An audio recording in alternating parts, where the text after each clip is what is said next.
Boom, back again. Juliet checking in, about to drop some heat. If you're just getting into this crypto thing, a major price downturn can be a traumatic event. Trust me, I've been through my fair share of them. Well, today I've got 4 things to bring some positivity to a seemingly negative situation. A few tips to mull over. Give you the right mindset and tools you can use until the bull run starts yet again. So keep your head up and let's roll. Oh, and real quick, if you're enjoying the content here at Being Crypto, make sure you like and subscribe.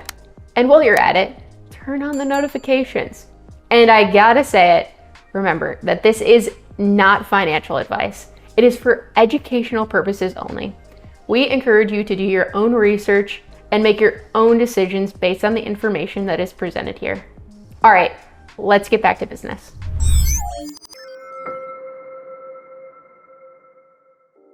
When you hear the word bear market, what comes to mind? Cataclysmic upheaval? My thoughts exactly. It's not really something that most of us enjoy. All of your assets have dropped in price substantially, and you're definitely feeling it. The standard definition of a bear market is a drop in asset prices by more than 20%. I don't even want to know how much Bitcoin is down. And some of the alts, yikes. The good news is that bear markets are typically cyclical. So even though they may last a few weeks, months, or in some cases even years, eventually they do end. So rest assured, it's only temporary. All right, so what are some things you can do to remedy your bearish angst? Number 1, diversify. In every crypto bear market thus far, there have been some coins that have taken a hit, some coins that have gotten absolutely destroyed, and others that have maybe even seen some growth. If you diversify your assets, you're more likely to minimize your losses and take advantage of gains in the growing markets. In the crypto world, there is an array of options: stable coins, large cap market leaders, fast growing new cryptos, DeFi related coins and tokens, and cryptos associated with the NFT market. Diversifying your portfolio is a great way to spread out some of the risk instead of owning just 1 or 2 assets, so that a major implosion in just one area won't be a total loss for you. Next up on the list of strategies is to HODL, hold on for dear life. Have you ever had that overwhelming feeling of dread? Like you're sitting in bed late at night, wide awake, tossing and turning? Yes, that. If you've had it, you know. Well, for a lot of us, especially if you're a crypto newbie, this type of feeling is a rare occurrence. But my, oh my, how things can change during a bear market. Your mind can work itself into a frenzy. Should I sell? Is this the bottom? Imagine if I really do lose all of that wealth. It's no wonder that some people just snap and decide to sell everything. But having the mental fortitude to not sell is key. You need to endure the brutal price dips, the wild volatility swings in a bear market. You must HODL. Do not sell. Bear markets typically last 18 months or less, so there is bound to be relief around the corner. Keep what you have and don't play dangerous trading games trying to time the market, especially if you're just getting into the space.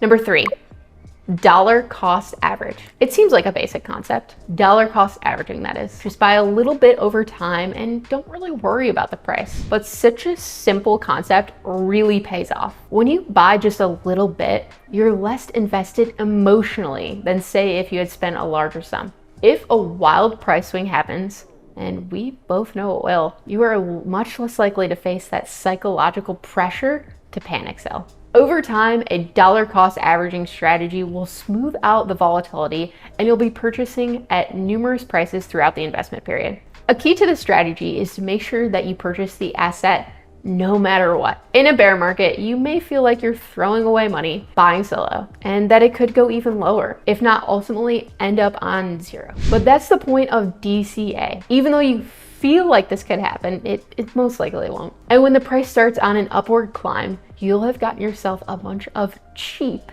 crypto. The dollar cost averaging strategy is good for beginners because it's very straightforward. You simply buy a set amount over a given time length. Super simple and easy for even the newest crypto holders. And number 4 is research. So you've decided to take our advice during the bear market. You've diversified, you're not selling, and you're continuing to purchase small amounts of crypto over an extended period of time, regardless of the price. What in the world could be the fourth thing to help you get through a bear market? Well, as a beginner, you've got a lot to learn. Crypto hasn't been around that long, but boy, things sure do move fast. There are thousands of cryptocurrencies, some similar and some different. There is so much to stay up to date with and catch up on. Have you heard about the fork wars or ETH 2.0? How about, does anyone know the elevation of Mt. Gox? Okay, maybe stretching that here, but there's a lot. So the fourth thing to get you through a bear market is to hit the books and YouTube and Twitter, etc. You need to go to places like Be in Crypto. Yes, that was a shameless plug. Your goal should be to gain knowledge about this crazy, wonderful world of magical internet money that you've come across. Every day there's a new twist, a Hollywood movie playing out in real time. There's so much more that meets the eye. The whole get rich quick aspect, greed, which is a human condition, brought most of us. But once you delve into it a little bit deeper, you realize crypto is an intersection between economics, philosophy, math, even religion. People have a fervent, almost cult-like belief in this stuff. And why is that? Does crypto really hold promise for a better society? I tend to think so. People deserve to be able to save their wealth in something that cannot be debased. The societal ramifications a cryptocurrency revolution elicits are profound. Maybe one day after you've fallen down the rabbit hole, you'll find yourself wanting to spread the word, help others out on their journey, and pay back all who've contributed to such a monumental moment in history. To wrap up, as a beginner in the space, there are 4 strategies to endure a bear market. Number 1, consider diversifying to mitigate volatility in your portfolio. And number 2 is HODL. Selling is not even in your vocabulary. Markets move in cycles, and the bear market will end. Number 3, dollar cost average. Very simple idea. All you have to do is buy a little bit by bit, no matter what. And 4 is research. History doesn't repeat itself, but it does rhyme. Study how we got here. Keep updated with the latest crypto news. Take time to learn about different projects and be able to explain crypto to the next wave of beginners. I hope that brings you a little bit of clarity to a sometimes murky subject. Keeping your emotions in check is the main key during a bear market, but also remain steadfast against the uncertainty tormenting your psyche. Know that the bear market will pass and you'll have prepared yourself for the other side. All right, Juliet's out, and I'll see you all next video. Adios.